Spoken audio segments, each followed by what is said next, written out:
This is the story of Terry Hugh and his home. Long ago, Terry's mother bought a freehold condo in Pasir Panjang. It was in a beautiful area and close to nature, where Terry got big and strong. They were surrounded by good food, and the train station was only minutes away. Terry's mom told him he had to study hard and go to a good school.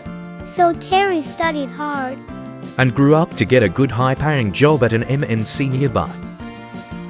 He got married and became an owner of the condo. His wife also found gainful employment nearby at One North, and they used the time saved from traveling to enjoy nature and spend more time with each other. Groceries were also basically right at their doorstep. However, after a long and fulfilling journey here, Terry and his family finally have to move on, as their development has been sold en bloc. Luckily for you, it's being rebuilt into Terra Hill. Now it's your chance to live here too.